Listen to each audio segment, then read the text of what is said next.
नमस्कार, मोहक रेसिपीजमध्ये सर्वांचं स्वागत. आज आपण आषाढी एकादशी निमित्त उपवासाचे फराळी पॅटीस करणार आहोत.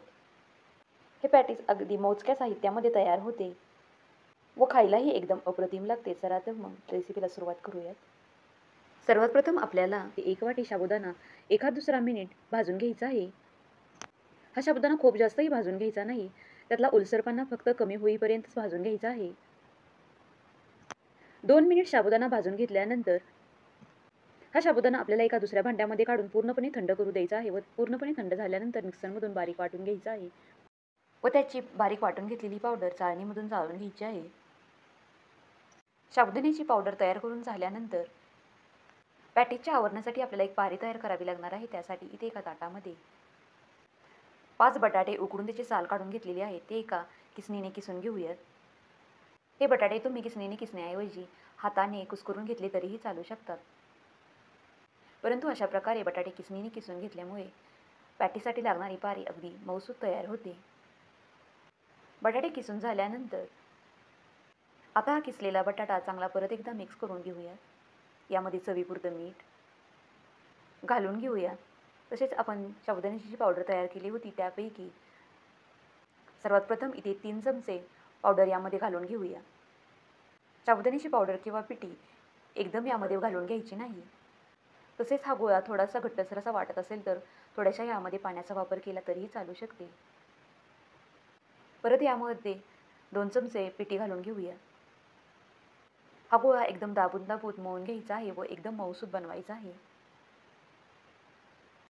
हा पारीचा गोळा एकदम छान मळून घेतल्यामुळे पॅटीस करताना ते अजिबातही फुटत नाहीत, एकदम छान तयार होतात. तरी ते पारीसाठी लागणारा हा गोळा एकदम मऊसूत असा मळून घेतलेला आहे. गोळा मळताना मी ते जवळपास छोटे 2 ते 3 चमचे पाण्याचाही वापर केलेला आहे. आता यावरती झाकण ठेवून 15 ते 20 मिनिटांसाठी भिजू देऊया. करून घेऊया. त्यासाठी इथे मिक्सरच्या एका छोट्या भांड्यामध्ये 1 वाटी बारीक चिरून घेतलेले ओल्या खोबऱ्याचे काप यामध्ये घालून घेऊया. यामध्ये हिरव्या मिरचीचे 2 तुकडे, चवीपुरते मीठ, 1 चमचा साखर. माझ्याकडे पिठी साखर घरामध्ये शिल्लक होती त्यामुळे मी इथे 1 चमचा पिठी साखर वापरलेली आहे. तुमच्याकडे जर उपवासामध्ये जिरे व कोथिंबीर चालत असेल तर तुम्ही यामध्ये तीही घालू शकता. आता अजिबातही पाणी न घालता हे खोबऱ्याचे काप बारीक वाटून घ्यायचे आहेत व थोडेसे वाटून झाल्यानंतर थोडंसं पाणी घालून परत एकदा वाटून घ्यायचे आहेत. तर अशा प्रकारे इथे खोबऱ्याची चटणी वाटून घेतलेली आहे. आता ही चटणी एका वाटीमध्ये काढून घेऊया. ही चटणी तुम्ही तशीही खाऊ शकता, परंतु याला मी एक तडका देऊन घेणार आहे. त्यासाठी इथे तडका पॅनमध्ये थोडंसं तेल घालून घेतलेलं आहे. यामध्ये 2 हिरव्या मिरचीचे तुकडे घालून हा तडका या चटणीवरती ओतून घेऊया.